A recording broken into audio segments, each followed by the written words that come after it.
पापा, क्या ये सिर्फ एक नाम है या फिर हमारे नाम की सिर्फ एक पहचान है?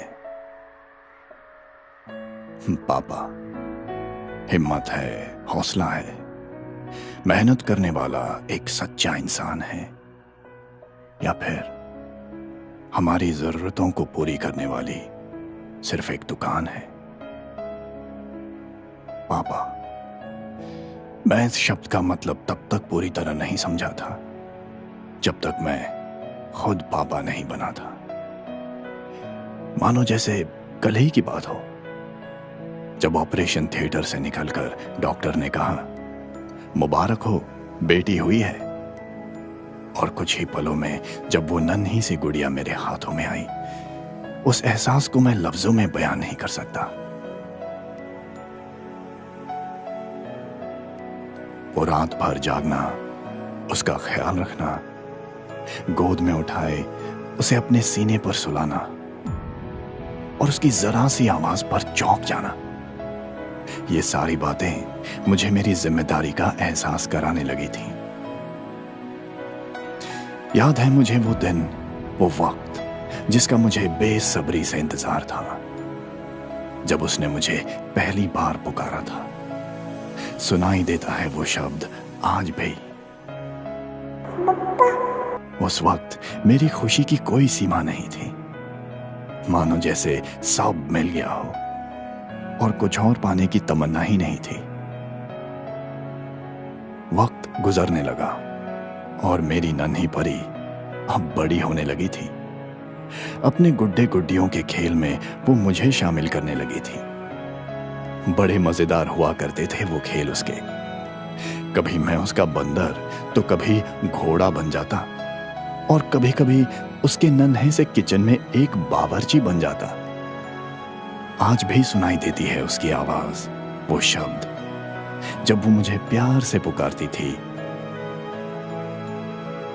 पापा, ओ पापा।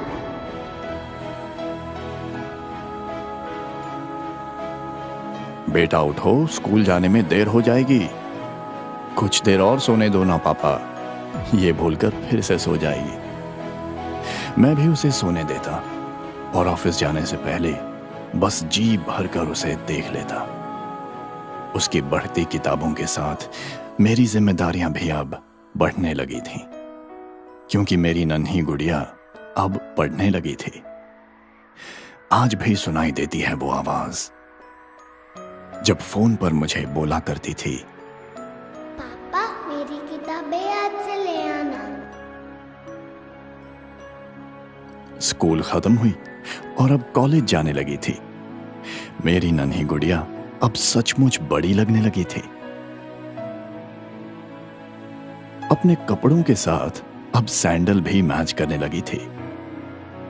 वक्त के साथ मेरी नन्ही परी की सुंदरता अब बढ़ने लगी थी। अक्सर मैं उसके नाखूनों पर नेल पेंट लगाता और आज भी वो शब्द सुनाई देते हैं जब वो मुस्कुराकर मुझे पूछा करती थी, पापा, मैं कैसी दिख रही हूँ?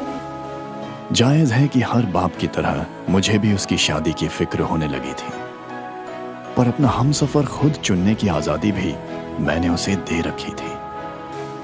उसे अच्छे संस्कार और अच्छी शिक्षा देने की मैंने पूरी कोशिश की थी।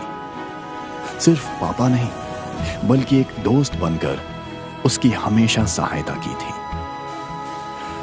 आखिर वो वक्त आ ही गया जब शादी कर उसे मुझे विदाई देनी थी। अपने कलेजे के टुकड़े को अपने से हमेशा के लिए दूर जाते देखना, अपने अंदर चल रहे उस तूफान को झेलना और अपने आंसुओं को अपनी ही आंखों में रोकना, ये सिर्फ एक बाप ही कर सकता है। ये मैंने जान लिया। आज भी उसके शब्द सुनाई देते हैं, पापा, अपना ख्याल रखना, दवाई टाइम से ले ले, मैं रोज आपको कॉल करूंगी। कुछ दिन फोन आए, फिर शायद वो भी अपने संसार में व्यस्त हो गई होगी। हाँ, त्योहारों पर मिलना होता था और नाती पोतों के साथ खेलना भी होता था।